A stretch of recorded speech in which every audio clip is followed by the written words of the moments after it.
कभी दुख की घड़ी चल रही है, कभी समस्या चल रही है, तकलीफ चल रही है, रोग चल रहा है, बीमारी चल रही है, कष्ट बहुत है, तो उसके दरवाजे पर जाकर इस माथे को थोड़ा सा झुका लो।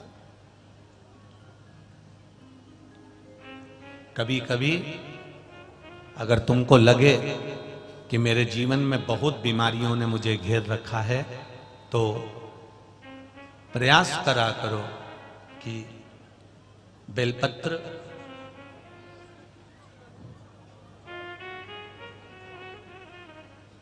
जो ये बेलपत्र होती है, इस बेलपत्र की जो ये डंडी होती है,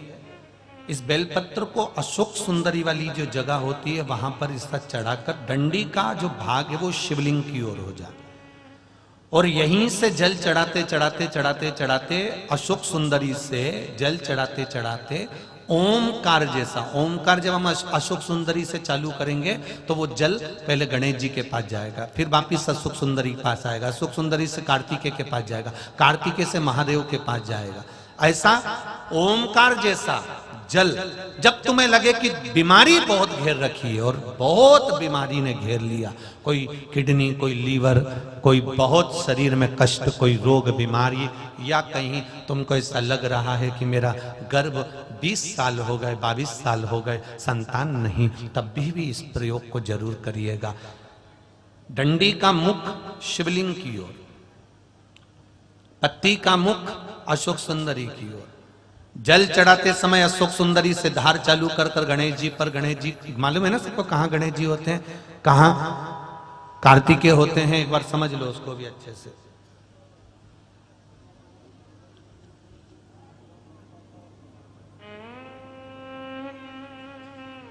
ये नीचे का गोल भाग, ये जल जाने का स्थान, ये शिवलिंग, बीच में जो मोटी सी लाइन होती है वो अशोक सुंदरी का स्थान है।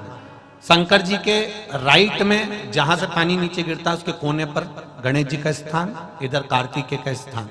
ये शिवलिंग, ये जो गोल भाग है ये माता पार्वती जी का हस्त कमल है। ऊपर से जो बूंद बूंद जल कलश में से गिरता है वो शंकर भगवान की 5 लड़कियां, जया, विषहरा, शामरीवारी, दौतली और देव, ये शिव जी की 5 लड़कियां ऊपर से जल की बूंद गिराती हैं। हम जब भी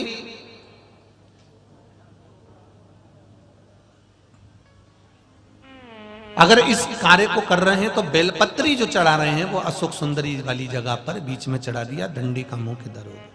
जल चढ़ाना यहीं से चालू करा, यहां से गणेश जी पर गया, गणेश जी से अशोक सुंदरी पर आया, अशोक सुंदरी से कार्तिकेय पर आया, कार्तिकेय से देवादिदेव महादेव पर आया। ये ओम बिंदु जल है,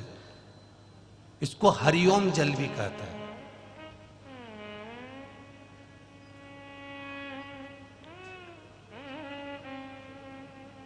उज्जैन महाकाल में भगवान शंकर को सुबेरे सुबेरे सबसे पहला जो जल चढ़ता है वो हरिओम जल चढ़ता है। आप कभी भी उज्जैन वालों से जाकर पूछना, भस्म रमैया मंडल से पूछना, या उज्जैन के किसी एक व्यक्ति से पूछना, या वहां के पंडा जी से पूछना कि हरिओम जल कब चढ़ता है, तो वो कहेंगे सबसे पहला जल सुबह का हरिओम जल चढ़ता है। इसको हरिओम जल भी कहते हैं। ये रोग निवारण के लिए,